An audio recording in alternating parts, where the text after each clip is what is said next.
I leave to go out of town for like a day and a half, and so much Yu-Gi-Oh drama surrounding the time rules and time limit in the round changes. I never thought a 2.5 hour MRI for my cancerous tumors would involve multiple changes in the same day to the time rules. Okay, we got a lot to talk about here. Let's dive on into it, shall we? Also, they're already reprinting quarter century rare cards, so that's adorable. Way to kill the secondary market.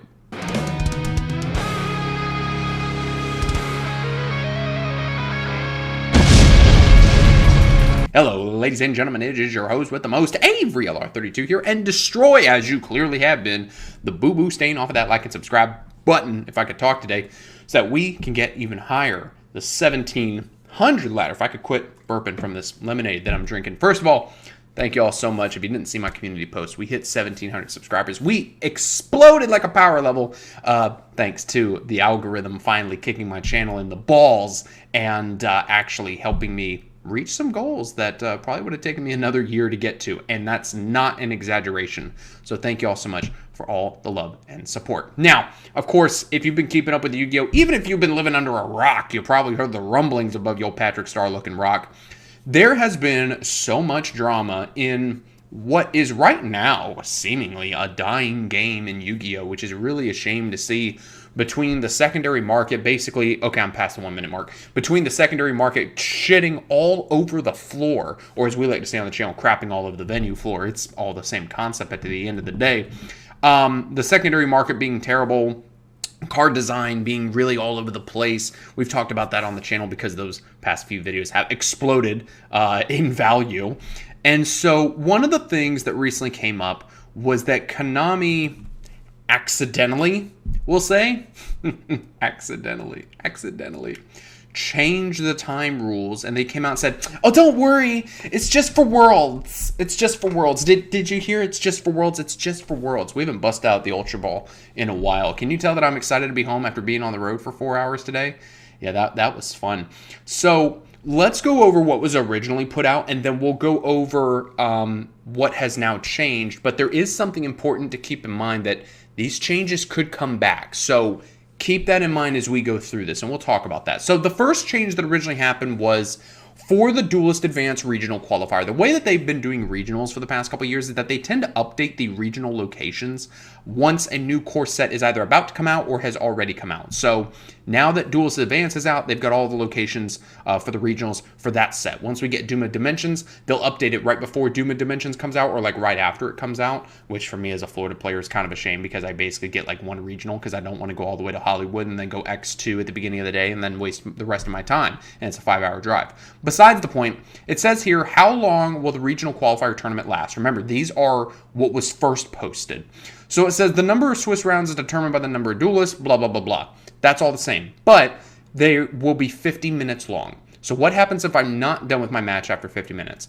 Originally, it said that if you don't finish your match within the 50 minutes of the round, then it's a double loss. So if you win game 1 and you're in game 2, even if the opponent's up in life points over you, it would no longer be a draw. Both players would get a double game loss. You would be up in games. You would proceed to tell your opponent to eat your ass until it resembled a California raisin because you just beat them in time. It goes on to say that neither duelist may begin or continue any action. So basically, instead of ending the current phase, you were just done, right?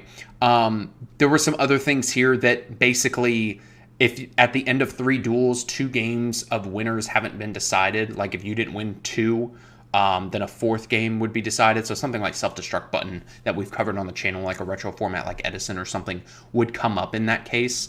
I feel like that's more for like, since they use the current format or the current game mechanics for time rules in retro formats, that's why they put that in there, even though they changed it to fucking time travel now, but that's besides the point. That's what they originally put out, right?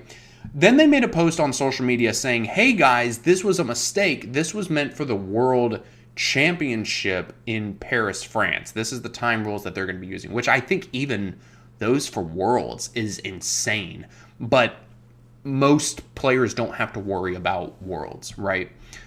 In terms of the rulings and the time rules, things like that. So then, not even 24 hours ago at the time of making this video, I put a post on the community post 22 hours ago currently, and I put another update. Konami just posted this to their socials earlier today. The Duelist Advanced Regional Qualifier Season English FAQ was posted with an error that included the World Championship Series end-of-match procedures, which has now been revised. So again, making the point of, hey, we did this in error, guys, which I think is interesting that when they redid the Time Wizard format rules for Nationals, they didn't say, hey, this was done in error. Instead, they said, hey, we're updating this. Like, they didn't say, hey, we listened to the community, or hey, this was done in error. They just said, hey, we updated this. Kind of interesting, in my opinion. So it goes on to say here, there are no changes to the round time or end of match procedures for this weekend's OTS Championship or regional qualifiers. So for the regional qualifiers for the Duelist Advanced season, we're still using the regular time rules. 45 minutes. Hey, you got to finish the current phase. Hey, I'm going to burn you with fucking Poison of the Old Man or Heavy Borger, whatever, right? The English FAQ has now been corrected, and the Spanish and Portuguese FAQ were not affected. But now here's what's interesting. The change to the round time and end of match applies to the upcoming World Championship in Paris, France. And our commentators will be discussing it in more detail at the event. That's interesting. We are looking to apply these changes to all events in the future at a later date after the World Championship. Please note, details have not been finalized. So, a couple things to take away from this, right? Number one, the commentators are going to be discussing it more in depth. So maybe they'll give a reason as to why Konami changed it. Number one. Number two, maybe they're going to discuss, hey, we want to implement this for all events, whether it's OTS regional qualifiers, even though they're saying they're covering their ass, which is the second thing, by saying none of these things have been finalized, guys. We're not sure yet, but we're going to put it out there to say, hey, do you want this? And look, the fact that they have said that this has not been finalized and kept that nasty looking door open to say, hey, do you want 50-minute rounds? But then if you win game one, you can stall the shit out of your opponent and just win because of it. Now, my whole opinion on these time rules, I see both sides of it, right? And yes, my fat ass is going to sit on this fence, even though I'm like 172 pounds. But to me, that's a little bit overweight. I need to lose some weight. I agree partially with what Yugioh said, where he's like, look, if you got 50 minutes on the fucking clock, someone is slow playing and no one's calling a judge. Like, I get that, right? And one of the things, especially like at big events like YCS's, clock management is a thing, right? And that comes through playtesting and practicing and being skillful with not just your deck, but also just sort of at the game in general. It's sort of more of a broad thing where, like, if the writing is on the wall that you're going to lose the ball game, like let's say, for example, in your opening hand, you make the concession of, if my opponent resolves duo drive, I lose the ball game, and they resolve the duo drive. Well, then why are you going to draw for turn to maybe draw a one of out that will help you win the game, but then you're blowing 20 to 25 minutes on the clock? At that point, you may as well just scoop up your cards, right? Like, if I see that my opponent's going to go full, I don't know, Mitsurugi Wombo combo, basically put up an FTK-esque board because I didn't open the droll, like, I'm just going to scoop up my cards. And there is strategy to that. You know, everyone says, oh, it's a dice roll format, whatever. And look, modern Yu-Gi-Oh! Has been, or I guess postmodern, depending on who you ask, since I just made a video about it.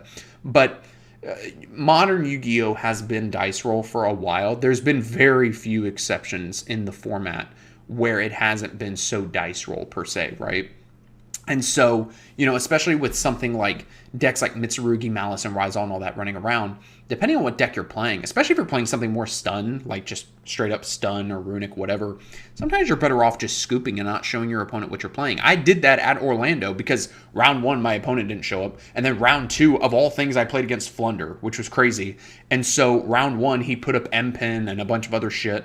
And I just scooped. I didn't show him what I was playing. And then he thought I was on Malice. So he side decked in Lancia. Meanwhile, I'm on Fiendsmith Rizal, and I kicked his shit in 2 games in a row. And of course, he opened up Shifter all 3 games. And I'm like, you do you, Sugar Boo Bear. But besides the point, there is skill and thought somewhat in that.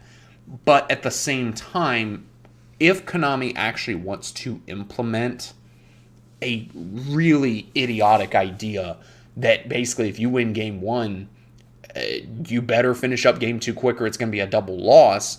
You know, I heard someone else make the, it may have been Robbie Cole or someone else, where, like, let's say that you're in game 3 and the opponent has lethal on board. You could just play defensive. You could set a monster and pass. Oh, hey, there's 5 seconds left on the clock. What are we going to do? Because think about it. With these new time rules, even if you go to, say, like, battle phase and you have lethal, and say there's like 5 seconds on the clock, you go attack with a monster. Okay, it's, I don't know, a vanilla monster. Then they go attack for 3,000. Okay, I'm down to 5,000. Oh, that's time in the round, but you have lethal. I'm at 5,000. You're at, I don't know, even if they're higher than you at that point, 6,000. The game's not over. That's a double loss. Sorry. You lose, Sugar Boo Bear. And this actually happened to our homie Valley D some time ago when he still played the game, where he had lethal on board. It was back in based format, where he had lethal and time got called. And he's like, I mean, I have game. And his opponent goes, yeah, you have game, but you didn't attack. He's like, what do you want to do here? And Valley D goes, I mean, you could just give me the win. He's like, I don't think I can do that, man. It was really scummy, but like, those were the rules, right? And it was really just shitty all around on that player's part, right? So I say all this to say, don't let these rule changes go into effect. I think that there's other ways that they can go about it to where it's better, but these are dog shit. Like, honestly, these are absolute dog shit. Now, in terms of something I also want to quickly cover, the Megatin reprints. Do not buy the Megatins. They're already reprinting quarter century secret rare cards in the form of, they just showed off Photon Lord and the gold sarcophagus thing, the continuous spell, that shit card, and apparently like that card's a QCR, so they're already reprinting cards in the tins that are also QCRs, and that's just not really boding well for the secondary market. So just stay away from sealed product at all costs right now. But guys, I say all this to say, watch your ass with Konami. Really make sure that you're reading any sort of new documents they put out, even if it's just, you know, a basic document. Read it. Make sure that they're not putting something at the bottom of the document that's like a massive rule change, because they did that with the Time Wizard thing and everyone called them out on their baby back bullshit. So, guys, let me know what you think down in the comments below. I'm going to bed. I've been on the road for like over 8 hours between the last 2 days from traveling, and I'm tired. Guys, thanks for watching. I'll see you in the next video. And thank you again, truly, for all of the love and support. It really means a lot.